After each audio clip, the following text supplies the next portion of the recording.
What's up, guys? Welcome back to the channel. Thank you for tuning in. Recently I bought a GoPro Session, a real little one, and really I haven't been using it for anything other than a dash cam for the truck when I'm filming videos, talking to you guys, because it's really hard to hold this big heavy DSLR camera and still focus on the road. But I've been itching for a different way to use the GoPro for like a purpose that it's actually intended to use, because GoPros are so awesome because they're so small. They could get different shots that big cameras like this cannot. If you follow my channel at all, thank you so much, but you know that I did some suspension mods to the truck recently. A 2.5-inch Motofab leveling kit up front is just this spacer that bolted right on top of the struts. I haven't done upper control arms yet, but I will be in the future. Everything else is pretty much stock. I will link the install video and the review video down below if you care to check those out. And in the rear here, we just did a 2-inch block kit, which you really can't see. We did a 2-inch lift block kit in the rear. Everything else is still factory. It just came with the blocks and the new U-bolts and included hardware. I will link the install video to that below as well. I have not done a review video yet, just because I don't feel like I've driven it enough yet with the block kit on. Hopefully within the next couple weeks, I will get to that. So what better way to showcase some suspension mods than mounting the GoPro up underneath the truck, showing just how hard your suspension really works to keep that ride up in the cab nice and smooth sailing. And if you guys like this video, let me know in the comments below if you'd like to see another one. Next time it will be off-road, like an off-road edition. Now, I'm not going to hit any kind of crazy trails. This is my daily driver. It is not a $500 woods beater, but I do know a couple local trails that'll show some suspension articulation and things like that that I think would look really cool on film. That's enough of me talking. Let's look at some suspension GoPro footage.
Alright guys, I hope you enjoyed that footage just as much as I did. Now I've seen these done on YouTube and other platforms before, but this is the truck that I drive every single day, so it was like totally a different experience seeing what my suspension does to my truck when I'm driving it. So it was pretty cool. The front suspension did exactly what I thought it would do. These trucks ride like cars, so I expected the front suspension to be moving a lot, just as it did.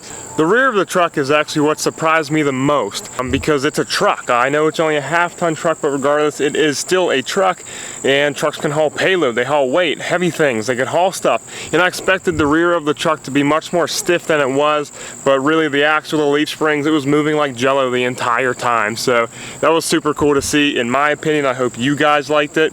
Let me know in the comments what you think. Would you like to see another one of these, like an off-road edition? And then also I was thinking I was going to do like maybe like a stress test edition as well. So like do some hard launches, four-wheel drive launches, burnouts, donuts, just drive kind of crazy legally, of course, on like a professional off-road course with a helmet and all that fun stuff and signatures and but let me know in the comments, what would you like to see next with the GoPro stuff? I think it was a really fun experiment, and I'd like to do it again. So let me know. If you liked the video, please smash that thumbs up button for me. If you're not subscribed, please smash that subscribe button for me. I'm trying to hit 1,000 subs. I'm like almost halfway there. And I don't know. I'll see you guys.